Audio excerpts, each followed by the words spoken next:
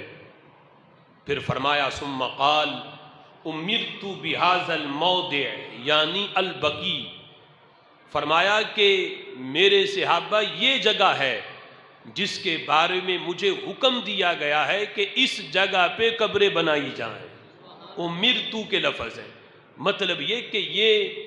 محض انتخاب مصطفیٰ نہیں، یہ انتخاب خدا بندی بھی ہے۔ جنت البقیع وہ عظیم قبرستان ہے کہ جس کا انتخاب رسول اللہ صلی اللہ تعالی علیہ وسلم کے اصحاب کے لیے اور آپ کی اہل بیت اطہار کے لیے اس کا انتخاب خود رب ذوالجلال نے کیا۔ فرمایا امرت بہذا الموضع، مجھے حکم دیا گیا کہ اس جگہ پہ قبرستان بنایا جائے، یعنی البقیع وہ عظیم جگہ، جنت البقیع کا وہ حصہ تھا۔ اب جنت البقیع کا سب سے بڑا اعزاز اور سب سے پہلا اعزاز یہ ہے کہ یہ انتخاب خدا بھی ہے، انتخاب مصطفیٰ بھی ہے صلی اللہ علیہ وسلم۔ قبر کا جو ایک انسان کے ساتھ تعلق ہے وہ بڑا گہرا ہے۔ ایسا نہیں کہ ایک شخص کا کسی جگہ پہ انتقال ہو تو وہاں اسے دفن کر دیا جائے، تو یہ کوئی ہنگامی طور پہ ایسی صورتحال نہیں بنتی، بلکہ یہ انسان کی تخلیق کے وقت ہی یہ چیز طے ہوتی ہے کہ اس بندے نے دفن کہاں ہونا ہے۔ یعنی ابھی انسان دنیا میں آیا نہیں ہوتا تو اس بندے کا ابھی ماں کے شکم اطہر میں ہوتا ہے، تو وہ جگہ جہاں اس کی قبر بننی ہے تو بندے کا اس جگہ کے ساتھ تعلق اور رشتہ قائم ہو جاتا ہے۔ حدیث شریف کے اندر یہ لفظ موجود ہیں، حضرت ابو ہریرہ رضی اللہ تعالی عنہ اس کو روایت کرتے ہیں، میرے آقا علیہ الصلوۃ والسلام نے فرمایا کہ جس وقت بندہ اپنی ماں کے شکم اطہر میں ہوتا ہے، ابھی وہ مکمل بھی نہیں ہوا ہوتا، 43 اس پہ پورے ہوتے ہیں، یعنی 40 دن پورے ہوئے، پھر دوسرے 40 دن پھر پورے ہوئے، پھر 43 جب پورے ہوتے ہیں، 43 کے بعد جب اس کے وہ جو بھی وہ لوتھڑا ہے ابھی مکمل انسانی شکل بھی ابھی نہیں بنی، اس وقت جب 43 کے بعد 120 دن کے بعد جب حمل مکمل ہوتا ہے تو جس وقت روح پھونکی جاتی ہے تو ساتھ ہی حکم دیا جاتا ہے کہ اس کے قبر کی مٹی جہاں اس نے پیدا ہونے کے بعد دفن ہونا ہے، اس جگہ کی مٹی لے کر اس کا وہ خمیر اس میں گوندا جائے۔ تو 43 کے بعد قبر کی مٹی میں اس کا وہ خمیر گوندا جاتا ہے، پھر اس کا وہ خمیر تیار ہوتا ہے، پھر جسم اس کا بنتا ہے۔ یعنی انسان کی تخلیق میں جو مٹی لگی وہ اس جگہ کی ہے جہاں اس نے دفن ہونا ہے۔ تو یہ ایسا نہیں کہ ایک بندہ جو پیدا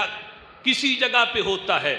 پھر ہجرت کرتے کرتے ملک تبدیل کرتے کرتے وہ کہیں کا کہیں پہنچ جاتا ہے، وہاں وہ کئی سال گزارتا ہے، پھر اس کا وصال ہوتا ہے، پھر قبر بنتی ہے۔ تو یہ ایسا نہیں کہ یہ کوئی ہنگامی طور پہ یہ صورتحال بنی ہو یا محض اتفاق ہو، بلکہ یہ ایک طے شدہ رب ذوالجلال کی طرف سے یہ نظام ہے کہ بندہ چاہے رہتا کسی جگہ پہ ہے، پیدا کسی جگہ پہ ہوا، لیکن آخر اس نے چلتے چلتے آنا اسی جگہ پہ ہے جس جگہ کی مٹی لے کر اس کا خمیر تیار کیا گیا ہے، اور اس جگہ پہ اس کی قبر بنتی ہے۔ انسان دنیا میں چل رہا ہے، لیکن حدیث میں آتا ہے کہ قبر کو پتہ ہے کہ فلاں بندہ اس نے میرے اندر آنا ہے، اس جگہ پہ اس کی قبر بننی ہے۔ انسان دنیا میں جہاں جاتا ہے قبر کو اس کا پتہ ہے، اگر دنیا میں نیکی کرتا ہے، اچھائی کرتا ہے تو قبر کو یہ بھی پتہ ہے کہ میرا مکین بڑا نیک ہے، بڑا متقی ہے، پرہیزگار ہے، وہ انتظار کرتی ہے کہ کب اللہ کا نیک بندہ میرے اندر آئے تو میں اس کی مہمان نوازی کا حق ادا کروں، میں اس کے لیے فرحت اور راحت اور سکون کا سما کروں۔ اور وہی بندہ اگر گناہ کرتا ہے تو قبر کو اس کا بھی پتہ ہے، وہ اس بات کا انتظار کرتی ہے کہ کب آئے اور میری دیواریں آپس میں مل کے اس کی پسلیوں کو توڑ دیں۔ یعنی یہ قبر کو دونوں صورتحال میں قبر اپنے مکین کا انتظار کرتی ہے۔ تو جنت البقیع وہ عظیم قبرستان ہے کہ جس کی مٹی میں تو کبھی چرچا یہ ہوتا ہوگا کہ ہمارے مکین وہ ہیں جو بدر میں گئے ہوئے ہیں، کبھی چرچا یہ ہوتا ہوگا ہمارے مکین احد میں گئے ہوئے ہیں، کبھی چرچا یہ ہوتا ہوگا ہمارے اندر جن ہستیوں نے آنا ہے وہ اس وقت تبوک کی سختیوں کو برداشت کر رہے ہیں۔ تو یہ وہ عظیم قبرستان ہے کہ جہاں رسول اللہ صلی اللہ تعالی علیہ وسلم کے اصحاب اور اہل بیت اطہار کے جسم اطہر موجود ہیں۔ سب سے پہلے جنت البقیع میں جس ہستی کی قبر بنی اس صحابی کا نام حضرت عثمان بن مظعون رضی اللہ تعالی عنہ ہے۔ یہ مہاجر صحابی ہیں۔ انصار میں سب سے پہلے جس صحابی کا وصال ہوا اور سب سے پہلے جس صحابی کی قبر جنت البقیع میں بنی ان کا نام حضرت اسعد بن زرارہ ہے۔ یہ وہ صحابی ہیں کہ جو انصاری ہیں اور سب سے پہلے ان کا جنت البقیع کے اندر ان کی قبر انور بنی۔ حضرت عثمان بن مظعون رضی اللہ تعالی عنہ جن کی سب سے پہلے قبر انور بنی انصار اور مہاجرین میں سب سے پہلے حضرت عثمان بن مظعون، جب ان کا وصال ہوا نبی پاک علیہ الصلوۃ والسلام نے خود نماز جنازہ پڑھائی۔ قبر انور جب تیار ہوئی ان کو قبر کے اندر رکھا گیا، اوپر جب مٹی ڈالی گئی، قبر جب تیار ہو گئی، رسول اللہ صلی اللہ تعالی علیہ وسلم نے صحابہ کو بھیجا کہ جاؤ صحابہ وہ سامنے جو پتھر پڑا ہے اس پتھر کو اٹھا کے لاؤ۔ صحابہ گئے، پتھر وزنی تھا، اٹھایا نہ گیا، ویسے ہی واپس آ گئے۔ عرض کرتے ہیں یا رسول اللہ صلی اللہ علیہ وسلم ہم سے نہیں اٹھایا گیا۔ اب یہ ذکر نہیں کہ صحابی 2 گئے تھے یا 3 گئے تھے یا 4 گئے تھے، بس ذکر صحابہ کا ہے، مطلب یہ کم از کم 2 ضرور تھے جو گئے، پتھر اٹھایا نہ گیا۔ نبی پاک علیہ الصلوۃ والسلام اگر اس پتھر کو اٹھا کر لانا یہ کام اتنا ضروری نہ ہوتا تو صحابہ گئے تھے، اٹھایا نہیں گیا تو میرے محبوب فرما دیتے چلو کوئی بات نہیں، نہیں اٹھایا گیا تو اتنا ضروری بھی نہیں ہے، صحابہ رہنے دو، نہیں رکھتے۔ یعنی پتھر لانا اور پھر قبر کے پاس پتھر رکھنا یہ ضروری سمجھا۔ صحابہ نے آ کے بتایا محبوب ہم سے نہیں اٹھایا گیا۔ تو حدیث میں آتا ہے میرے آقا علیہ الصلوۃ والسلام خود تشریف لے کے گئے، اور یہ لفظ ہیں حدیث کے۔ صحابہ کہتے ہیں ہم نے دیکھا کہ حضور اپنی آستینیں چڑھا رہے تھے کہ جب بندے نے کوئی وزنی کام کرنا ہو، یعنی وزنی کام کرنا تو بندہ یوں کر کے آستینیں چڑھاتا ہے کہ یعنی یہ کام میں کرتا ہوں اگر تم سے نہیں ہوا۔ تو صحابہ کہتے ہم نے دیکھا محبوب نے جب آستینیں چڑھائیں ان کی کلائیوں کی چمک آج بھی ہماری نظروں میں ہے، آج بھی ان کی کلائیوں کی سفیدی ہم دیکھ رہے ہیں کہ جب پتھر اٹھانے کے لیے محبوب گئے، خود تشریف لے کے گئے، وہ پتھر جو 2 3 4 صحابہ سے نہیں اٹھایا گیا، محبوب اشارہ بھی کرتے تو پتھر حاضر ہو جاتا، لیکن یہ دکھانا مقصود تھا صحابہ میرے پیٹ پہ پتھر باندھنے کو دیکھ کے کوئی یہ نہ کہیں کہ 3 دن تک تو کھانے کے لیے ملتا کچھ نہیں تھا، فرمایا یہ اختیاری ہے، وگرنہ رب نے طاقت اتنی دی ہے، وہ سورج جسے 70,000 فرشتے مل کے جس کی لگامیں کھینچ کے اسے حرکت دیتے ہیں، میری انگلی کا اشارہ ہو تو سورج بھی واپس پلٹ آتا ہے۔ وقت کم ہے، اب اس پتھر کو اشارہ کرتے تو پتھر آ جاتا، لیکن محبوب بتانا چاہتے تھے بعد والوں کو کہ جس مقصد کے لیے میں پتھر منگوا رہا ہوں یہ کام کتنا اہم ہے۔ بعد والے اس پہ اعتراض کریں گے کہ تختیاں لگانا ثابت کہاں سے ہے، تو قبر پہ نشانی رکھنا یہ ثابت کہاں سے ہے؟ تو میں بتاؤں جس کام کے لیے سپیشل میں چل کے گیا ہوں اگر اہم نہ ہوتا تو میں وہیں چھوڑ دیتا۔ میرے محبوب گئے اپنی کلائیوں سے اس پتھر کو اٹھا کے لائے، لا کے حضرت عثمان بن مظعون کی قبر کے سرہانے رکھ دیا اور را کے رکھا علم قبر اخی، ساتھ وجہ بھی بتا دی۔ فرمایا میں نے یہ پتھر رکھا اس لیے ہے تاکہ میرے اس صحابی کی قبر کی پہچان ہو سکے، ایسا نہ ہو کہ قبر بنی ہے کل کو نشان مٹ جائے۔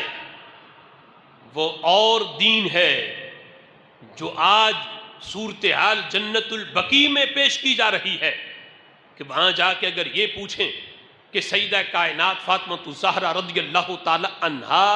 کا مزار پرانوار کہاں ہے، ان کی قبر شریف کہاں ہے، تو وہاں جو مسلط طبقہ ہے وہ کہتے ہیں تو نے اس بات کو کیا کرنا ہے، ٹھیک ہے آئے ہو چلے جاؤ، نہ ہاتھ اٹھا کے دعا مانگنا نہ اس نیت سے کہ یہ فلاں صحابی کی قبر ہے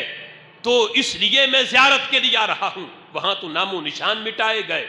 اور پھر یہ پوچھنے پر بھی آگے سے مواخذہ اور پھر صورتحال ڈان ڈپٹ کی صورتحال بن جاتی ہے۔ لیکن میرے محبوب علیہ الصلوۃ والسلام کی شریعت یہ ہے کہ قبر انور پہ پتھر رکھا، چونکہ اس وقت یہ صورتحال تو نہیں تھی کہ کسی جو ہے وہ پینٹر سے جا کے وہ کتبہ بنایا جائے اور پھر وہاں رکھا جائے، پتھر رکھا اس لیے، اور پھر قبر بھی وہاں پہلی تھی تو فرمایا کہ علم قبر اخی اس لیے رکھا ہے کہ میرے صحابی کی قبر کی پہچان ہو سکے، کل کو اگر میری اہل بیت اطہار میں کوئی فوت ہو اگرچہ پورا بقیع برکت والا ہے لیکن میں اس کی قبر جو میرے اصحاب میں یا آل میں فوت ہوگا میں اس کی قبر اپنے اس صحابی کے پاس بناؤں گا۔ اور پھر یہ لفظ میرے محبوب علیہ الصلوۃ والسلام کے حدیث میں موجود ہیں، میرے آقا نے جس وقت قبر بن گئی پتھر رکھ دیا تو ساتھ فرمایا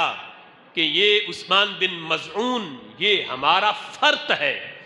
فرط کہتے ہیں کہ جو قافلے سے آگے جا کے لشکر سے پہلے پہنچ کے وہاں کی صورتحال بتاتا ہے اور وہاں بعد میں آنے والوں کے لیے انتظام کرتا ہے، اسے فرط کہتے ہیں۔ تو میرے آقا فرماتے ہیں کہ یہ ہمارے لیے فرط ہے، اور جب کسی صحابی کا وصال ہوتا تو دیگر صحابہ دیگر معاملات پوچھنے کے ساتھ ساتھ یہ بھی پوچھتے محبوب بتائیں اس صحابی کی قبر کہاں بنائیں، تو میرے آقا علیہ الصلوۃ والسلام فرماتے اندا فاراتینا عثمان بن مظعون، اس کی قبر جو ہمارا فرط ہے جو پہلے جا چکا ہے ہمارے لیے انتظام کرنے، عثمان بن مظعون کی قبر کے پاس اس کی قبر بنائی جائے۔ تو اگر شریعت کا مزاج یہ ہوتا کہ قبر بن گئی اب نام و نشان مٹا دو، اب ضرورت نہیں زمین کے برابر کر دو پتہ نہ چلے کہ یہاں قبر ہے، یعنی جو آج وہاں جو شریعت پیش کی جا رہی ہے اور وہاں کی جو صورتحال ہے جو مسلط طبقہ پیش کر رہا ہے وہ تو مزاج یہ ہے کہ جب کوئی بندہ فوت ہو جائے تو رات کی تاریکی میں اس کا جنازہ پڑھاؤ، 4 بندے کسی جنگل میں اسے دفن کر آئیں اور پیچھے مڑ کے دیکھیں نہ، پھر آ کے حلف اٹھائیں کہ جہاں ہم نے دفن کیا ہے ہم اس کی قبر کے بارے میں کسی کو نہیں بتائیں گے، یعنی وہاں کی شریعت یہ ہے۔ لیکن میرے محبوب نے جو مزاج دیا امت کو وہ یہ ہے کہ قبر کے سرہانے پتھر رکھ کے بتایا کہ صحابہ قبر کو بھول نہ جانا، یہ نشانی رکھ دی ہے، اب جو بھی تم میں فوت ہوگا اگر وہ چاہے کہ مجھے برکت والی جگہ پہ دفن کرو تو عثمان بن مظعون کی قبر کے پاس دفن کر دینا۔ یہ مزاج میرے محبوب علیہ الصلوۃ والسلام نے دیا۔ اور پھر مستدرک امام حاکم میں یہ لفظ موجود ہیں کہ جس وقت آپ کی شہزادی حضرت زینب رضی اللہ تعالی عنہا کہ حضور کی بیٹیوں میں سب سے پہلے حضرت زینب رضی اللہ تعالی عنہا کا وصال ہوا اور ان کی قبر انور بنی۔ ویسے آپ کی چاروں صاحبزادیوں کی قبریں جو ہیں وہ جنت البقیع میں ہیں، تو حضرت زینب رضی اللہ تعالی عنہا کا جب وصال ہوا تو آ کے جب بتایا گیا کہ آپ کی صاحبزادی کا وصال ہوا تو میرے محبوب نے ڈیوٹی لگائی کہ غسل کس نے دینا ہے، اور پھر فرمایا کہ جب غسل دے لو تو پھر مجھے آ کے بتانا۔ جب غسل کا کام مکمل ہوا تو آقا علیہ الصلوۃ والسلام نے اس وقت جو تہمد آپ نے باندھا ہوا تھا وہ تہمد اتار کے کوئی اور باندھا اور وہ تہمد آپ نے دیا اور فرمایا میری بیٹی کو میرے اس تہمد میں کفن دو۔ محدثین نے اس حدیث کو لکھنے کے بعد اس کی شرح میں لکھا کہ حکم تو یہ ہے کہ کفن کسی نئے کپڑے میں دیا جائے، یا نیا نہ ہو تو کم از کم دھلا کپڑا ہو، یعنی استعمال نہ ہوا ہو، دھلا ہو، اس میں دیا جائے۔ اور یہاں خود میرے محبوب نے اپنا تہمد اتار کے دیا اور فرمایا اس میں کفن دو۔ تو محدثین نے فرمایا کہ یہ کام رسول اللہ صلی اللہ علیہ وسلم نے اپنے جسم اطہر کی برکت دینے کے لیے ایسا کام کیا تاکہ میرے جسم کی تازہ برکت میری بیٹی کو مل جائے، اگرچہ وہ پہلے بھی برکت والی ہیں کہ ان کے جسم اطہر میں خون رسول ہے، ان سے بڑا برکت والا کون ہو سکتا ہے، لیکن میرے محبوب نے بتایا اگرچہ پہلے بھی برکت موجود ہے لیکن مزید برکت مل جائے گی، اور تازہ برکت دینے کے لیے رسول اللہ صلی اللہ تعالی علیہ وسلم نے اپنا تہمد اتار کے دیا۔ فرمایا کہ وہ عظمت نہ نئے کپڑے میں ہے نہ دھلے کپڑے میں ہے جو برکت اس وقت میرے تہمد میں موجود ہے۔ اس لیے جس وقت کفن دے دیا گیا تو مسند امام احمد بن حنبل میں ہے، نبی پاک علیہ الصلوۃ والسلام نے فرمایا الحقی، یعنی اپنی صاحبزادی کا جو جسم اطہر تھا جو جنازے کے لیے بالکل تیار تھا، تو میرے محبوب نے ان سے مخاطب ہو کر اب رسول اللہ صلی اللہ علیہ وسلم کا مخاطب ہونا اس سے جو دنیا سے جا چکا ہے، جس کا وصال ہو چکا، تو میرے محبوب یہ بتانا چاہتے ہیں لوگوں برزخ کے معاملے کو اپنی عقل کے ترازو میں نہ تولو۔ یہ نہ کہو کہ ایک بندہ جو اپنا ہاتھ بھی خود ہلا نہیں سکتا، جسم بھی ہلا نہیں سکتا، کپڑے بھی اس کے تم خود اتارتے ہو، کاٹ کے اتارتے ہو، اور غسل تک اس کو تم خود دیتے ہو، ہاتھ تک بھی جو ہلا نہیں سکتا،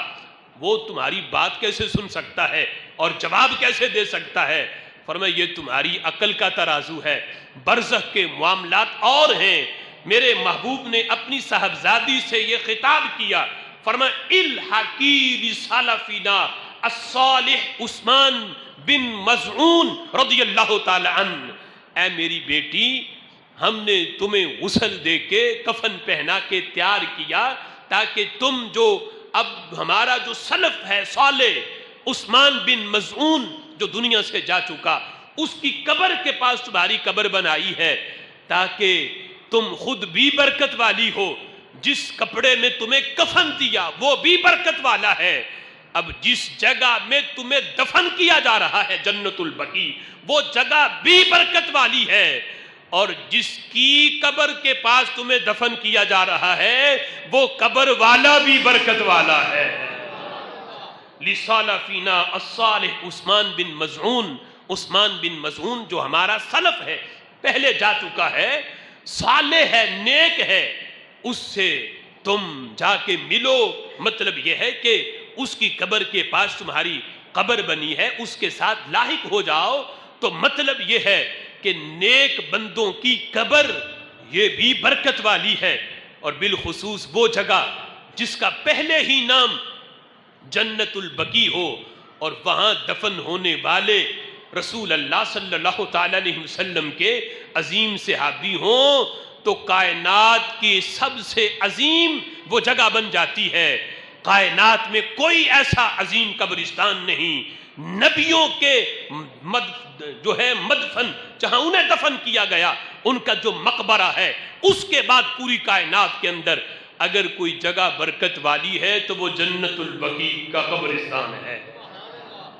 نبی مکرم صلی اللہ تعالی علیہ وسلم کی، جیسے میں نے ذکر کیا کہ چاروں صاحبزادیاں حضرت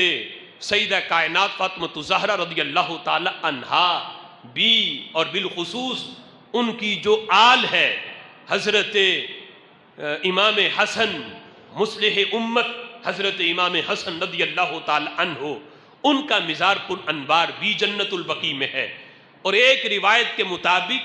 حضرت امام حسین رضی اللہ تعالی عنہ کا سر مبارک بھی جنت البقیع میں مدفون ہے، یعنی جنت البقیع میں وہ اسے دفن کیا گیا۔ ایک روایت کے مطابق آپ کا سر انور بھی جنت البقیع میں ہے۔ رسول اللہ صلی اللہ تعالی علیہ وسلم کے عظیم چچا حضرت عباس رضی اللہ تعالی عنہ کی قبر انور بھی جنت البقیع میں ہے۔ حضرت امام زین العابدین، حضرت امام جعفر صادق، حضرت امام محمد باقر رضی اللہ تعالی عنہ، یہ عظیم ہستیاں اہل بیت اطہار کے آئمہ، ان کی قبر انور بھی جنت البقیع میں، اور رسول اللہ صلی اللہ تعالی علیہ وسلم کی 9 ازواج مطہرات کی قبر انور بھی جنت البقیع میں موجود ہیں۔ پوری امت کی مائیں، جہاں ایک بندہ مومن کی ماں ہو تو وہ جگہ جنت ہے۔ میرے آقا فرماتے ہیں ان الجنت تحت اقدام الامہات، جنت تمہاری ماؤں کے قدموں کے نیچے ہے۔ تو یہ نہیں کہ ماں زندہ ہو تو پھر تو جنت قدموں میں ہے، دنیا سے چلی جائے تو پھر جنت نہیں۔ نہیں، ماں اگر قبر میں ہے تو ماں کی قبر کی جو پاؤں والی جگہ ہے، حدیث کے مطابق وہ جگہ بھی جنت والی ہے۔ ان الجنت تحت اقدام الامہات، تو جس جگہ عام بندہ مومن کی ماں ہے وہ جگہ جنت ہے۔ آج لوگ کہتے ہیں کہ جنت البقیع نہ کہو اسے، یعنی جنت البقیع کہنے پر بھی خالی بقیع بقیع یعنی یہ لفظ بولا جاتا ہے، جنت البقیع کہنے پر بھی اعتراض ہے کہ جنت کا ٹکڑا اسے نہ کہو۔ تو جس جگہ عام بندہ مومن کی ماں ہے وہ جگہ تو جنت کا ٹکڑا ہو، تو جہاں کروڑوں مومنین کی مائیں موجود ہوں وہ کتنی بڑی جنت ہوگی۔ 9 ازواج مطہرات نبی پاک علیہ الصلوۃ والسلام کی جو پوری امت کی مائیں ہیں وہ اس جگہ پہ جلوہ گر ہیں۔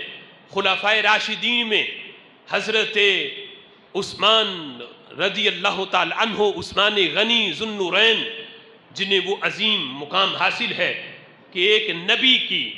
نبی بھی وہ جو نبیوں کے سردار ہیں، ان کی 2 صاحبزادیاں یکے بعد دیگرے جن کے عقد میں آئیں پوری دنیا میں، وہ شخص صرف ایک ہے جسے حضرت عثمان غنی رضی اللہ تعالی عنہ کہا جاتا ہے۔ ان کا مزار پر انوار بھی جنت البقیع میں ہے۔ اسی طرح حضرت حلیمہ سعدیہ، میرے محبوب علیہ الصلوۃ والسلام کی رضائی ماں، جو آتی تھیں تو حضور اپنی چادر ان کے لیے بچھا دیتے تھے، وہ حضرت حلیمہ سعدیہ رضی اللہ تعالی عنہا کا مزار پر انوار بھی جنت البقیع میں موجود ہے۔ اور اس قبرستان کی عظمت کے حوالے سے جو نبی پاک علیہ الصلوۃ والسلام نے جو اس کی شان اور اس کی انفرادیت بیان کی، مستدرک امام حاکم کے اندر یہ حدیث موجود ہے۔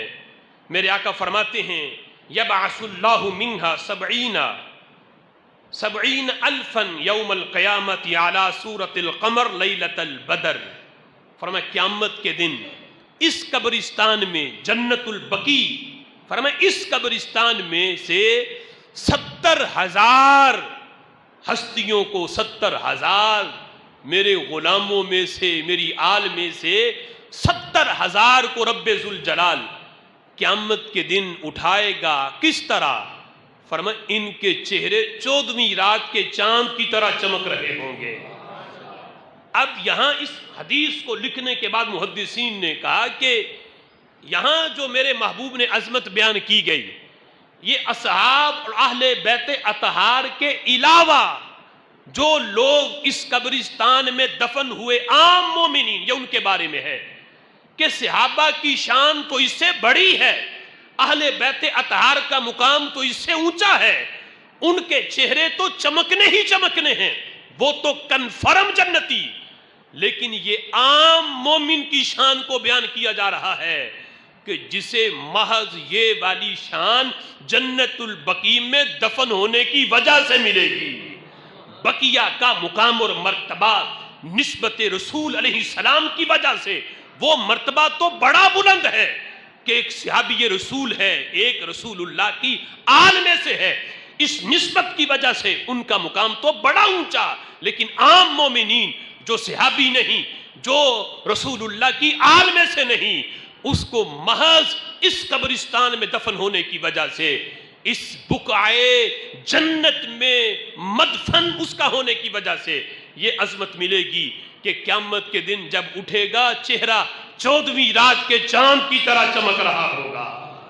اور فرمایا یدخلون الجنت بغیر حساب، قیامت کے دن اللہ حساب بھی نہیں لے گا، اس وجہ سے کہ یہ جنت البقیع سے اٹھا ہے، تو یہی اس کے جنتی ہونے کی علامت ہے۔ فرمایا اللہ بغیر حساب کے جنت میں داخل فرما دے گا، 70,000 بندوں کو 14ویں رات کے چاند کی طرح چہرہ بھی چمک رہا ہوگا، اور رب ذوالجلال بغیر حساب کے جنت میں داخل فرمائے گا۔ پھر جنت البقیع یہ وہ جگہ ہے مدینہ شریف میں، وہ مقامات کہ جن مقامات کو اکثر نبی پاک علیہ الصلوۃ والسلام کے قدم چومنے کی سعادت ملی، ان میں سے ایک جگہ جنت البقیع بھی ہے۔ صرف شب برات کی رات کو ہی رسول اللہ جنت البقیع میں نہیں جاتے تھے، ام المؤمنین عائشہ صدیقہ رضی اللہ تعالی عنہا فرماتی ہیں اکثر آپ آدھی رات کے بعد اکثر حضور جنت البقیع میں جاتے، اور جنت البقیع میں جانا یہ آپ کا اکثر طریقہ کار تھا، یہ نہیں کہ سال کا انتظار کرتے کہ شب برات آئے گی پھر ہی جاؤں گا، نہیں، کہتے اکثر حضور علیہ الصلوۃ والسلام آدھی رات کے بعد جنت البقیع میں آپ تشریف لے جاتے۔ اور نبی پاک علیہ الصلوۃ والسلام نے ایک عظمت جنت البقیع کی یہ بھی بیان کی، فرمایا اول من تنشق الارض، فرمایا سب سے پہلے قیامت کے دن جس کی قبر کو سب سے پہلے کھولا جائے گا، حضور فرماتے ہیں وہ میں ہوں، سب سے پہلے میں اپنی قبر انور سے باہر آؤں گا، اور فرمایا میرے بعد پوری امت میں جس ہستی کا نمبر ہے ہر لحاظ سے، فرمایا وہ ہے جسے میں نے مزار میں بھی اپنے ساتھ رکھا ہے۔ اب یعنی اپنے بعد حضور فرما دیتے کہ سب سے پہلے میری قبر انور، پھر پوری امت کی قبریں کھلیں گی، نہیں، فرمایا پہلا نمبر میرا ہے، سب سے پہلے میری قبر انور کھلے گی، میں اپنی قبر سے باہر نکلوں گا، اور فرمایا میرے بعد پوری امت میں جس ہستی کا میرے بعد پہلا نمبر ہے ثم ابو بکر، فرمایا وہ حضرت صدیق اکبر رضی اللہ تعالی عنہ ہیں، ثم عمر، پھر حضرت عمر رضی اللہ تعالی عنہ ہیں۔ فرمایا جس وقت یہ دونوں اپنی قبروں سے باہر نکلیں گے، میرے آقا فرماتے ہیں ایک طرف حضرت صدیق اکبر ہوں گے، ایک طرف حضرت عمر ہوں گے، ثم آتی اہل البقیع، پھر ہم تینوں اہل بقیع کے پاس آ جائیں گے، اہل بقیع کے پاس آئیں گے، اور فیحشرون معی، پھر ان کو میرے ساتھ کھڑا کیا جائے گا، یعنی جنت البقیع والے، پھر یعنی حضرت عمر رضی اللہ تعالی عنہ کے بعد جنت البقیع والے سارے یہ اٹھیں گے۔ میرے آقا فرماتے ہیں ثم انتظر اہل مکہ تھا، یہ عظمت ہے، شان ہے جنت البقیع کی، یعنی مکہ شریف کا جو قبرستان ہے اس پر جنت البقیع کو یہ فوقیت ہے، یہ عظمت ہے کہ جنت البقیع والے قیامت کے دن پہلے اٹھیں گے، اور جو مکہ کا قبرستان ہے وہ جنت البقیع والوں سے بعد میں اٹھیں گے۔ میرے آقا فرماتے ثم انتظر اہل مکہ، پھر ہم وہیں ٹھہر کے مکہ والوں کا انتظار کریں گے. جب وہ یہاں پہنچ جائیں گے جنت البقیع میں تو پھر ہم اکٹھے ہو کے میدان محشر کی طرف چلیں گے. یعنی یہ عظمت اس انداز میں بھی رسول اللہ صلی اللہ تعالی علیہ وسلم نے بقیع والوں کی بیان کی. اب چونکہ یہ موضوع ویسے بڑا یعنی طویل ہے کہ اس کا اگلا جو مضمون تھا وہ یہ تھا کہ پہلے ہم یہ ذہن میں رکھیں کہ عام بندہ مومن کی قبر کی شان کیا ہے. پھر اس کو سننے کے بعد سمجھنے کے بعد پھر دیکھیں کہ وہ ہستیاں جو صحابی رسول ہیں, نبی پاک علیہ الصلوۃ والسلام کی آل میں سے ہیں, بالخصوص حضرت سیدہ کائنات فاطمہ الزہرا رضی اللہ تعالی عنہا, عام بندہ مومن کی قبر کے ساتھ ٹیک لگانا. جب ایک صحابی ٹیک لگا کے بیٹھے تھے, یعنی اوپر بیٹھے نہیں تھے, محض سہارا لے کے اوپر یہ اپنی کوہنی رکھی ہوئی تھی اور سہارا لے کے یوں بیٹھے ہوئے تھے, تو میرے محبوب نے جھڑکی دی اور فرمایا لا توزی صاحب القبر, فرمایا قبر والے کو تکلیف نہ دو, تمہارے ٹیک لگانے سے بھی قبر والے کو تکلیف ہوتی ہے. اب آج کا کوئی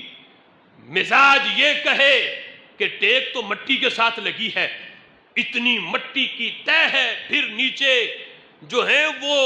سلیپیں ہیں, پھر جا کے قبر کا مکین لیٹا ہے قبر کے نیچے, محض مٹی کے اوپر کوہنی رکھنے سے قبر والے کو تکلیف کیسے ہو گئی؟ تو یہ اس کی اپنی عقل ہے. میرے محبوب نے جو مزاج دیا, جو شریعت کا مزاج ہے, جو مزاج مصطفیٰ ہے, وہ یہ ہے کہ تمہارے کوہنی رکھنے سے بھی قبر والے کو تکلیف ہوتی ہے. اور یہاں تک فرمایا قیامت کے دن یہ بندہ اللہ کے دربار میں تمہاری شکایت کرے گا کہ اس نے کوہنی رکھ کے مجھے تکلیف دی تھی. یہاں تک فرمایا میرے محبوب نے کہ بندہ مومن کی قبر ہو اور کوئی بندہ قبر کے اوپر سے گزرنا, اگر اسے پتہ چل جائے کہ بندہ مومن کی قبر پہ پاؤں رکھنا اور قبر کے اوپر سے گزرنا اس کا کتنا بڑا عذاب ہے, میرے آقا فرماتے ہیں وہ انگاروں پہ چلنا برداشت کر لے, بندہ مومن کی قبر پہ چلنا برداشت نہ کرے کہ اتنا بڑا عذاب. فرمایا اگر کسی کو پتہ چل جائے بندہ مومن کی قبر پر سے گزرنا کتنا بڑا گناہ ہے, اگر 40 سال بھی اسے وہاں ٹھہرنا پڑے تو وہاں ٹھہر جائے, بندہ مومن کی قبر پہ پاؤں نہ رکھے. عام بندہ مومن کی قبر کا جب یہ حال ہے تو ذرا سوچو کہ وہ عظیم ہستیاں جو نبیوں کے بعد جن ہستیوں کا سب سے اونچا مقام اور مرتبہ ہے, میرے محبوب کے صحابہ اہل بیت اطہار, ان کی قبروں پہ محض نشان ہی نہیں مٹائے گئے, بلڈوزر ان کی قبروں پہ چڑھائے گئے اور بلڈوزروں سے ان کی قبروں کے نام و نشان مٹائے گئے. جب کوہنی رکھنے سے قبر والے کو تکلیف ہوتی ہے اور کل قیامت کے دن وہ رب کے دربار میں شکایت کرے گا اور بدلے کا تقاضا کرے گا, تو جن کی مزارات ڈھا دیے گئے, بلڈوزر چلا دیے گئے اور معاذ اللہ ان کی قبروں کے اوپر سے راستے بنا دیے گئے, تو یہ کتنا بڑا وبال ہے. لہذا اس مزاج کو کوئی یہ دین نہ سمجھے, اس مزاج کو جو آج وہاں مسلط طبقہ ہے حرمین شریفین میں, اسے دین نہ سمجھے. دین وہ ہے جو آج احادیث کی روشنی میں ہم نے بیان کیا ہے, آپ نے سنا ہے, یہ میرے محبوب علیہ الصلوۃ والسلام کی شریعت ہے کہ قبر کے نشان کو بھی باقی رکھو. یہاں تک فرمایا کہ جو ہر جمعے کے دن اپنے والدین دونوں یا ان دونوں میں سے کسی ایک کی قبر کی زیارت کرے, میرے آقا فرماتے ہیں اللہ اگلے پچھلے سارے گناہ معاف کر دیتا ہے. اب بتاؤ, یہ قبروں کی زیارت کرنے پہ اجر و ثواب, اگر قبر بنا کے نام و نشان ہی مٹا دیا جائے, 5-10 سال کے بعد نشان ہی مٹ جائے, تو پھر کس چیز کی زیارت کرو گے اور کس پہ اجر ملے گا؟ میرے محبوب کا یہ بیان کرنا کہ زیارت کرنے پہ گناہ معاف ہوتے ہیں, تو یہ بتا رہے ہیں محبوب قیامت تک جب تک تمہاری زندگی ہے یہ اپنے بچوں کو بھی بتاؤ کہ یہ ہمارے والدین کی قبر ہے. تو یہ بتانا ممکن تب ہے جب قبر بھی سلامت رہے، قبر کے اوپر نشان بھی سلامت رہے، اور پتہ چلے جب بھی تم قبرستان جاؤ پتہ چلے یہ میرے باپ کی قبر ہے، یہ میری ماں کی قبر ہے، تو یہ مزاج ہے شریعت کا کہ قبریں بھی ہوں اور قبروں کا نشان اس طرح رکھا جائے کہ جب بندہ جائے تو پتہ چلے کس کس کی قبر ہے۔ وہ مزاج جو آج وہاں دیا جا رہا ہے وہ شریعت نہیں، شریعت وہ ہے جو 1400 سال پہلے میرے محبوب نے اپنے صحابہ کو پڑھائی ہے۔ انشاءاللہ یہ ہمارا موضوع مختلف موضوعات کے اندر جاری رہے گا۔ اللہ کی بارگاہ میں دعا ہے جو سنا اللہ اس کو یاد رکھنے کی توفیق عطا فرمائے۔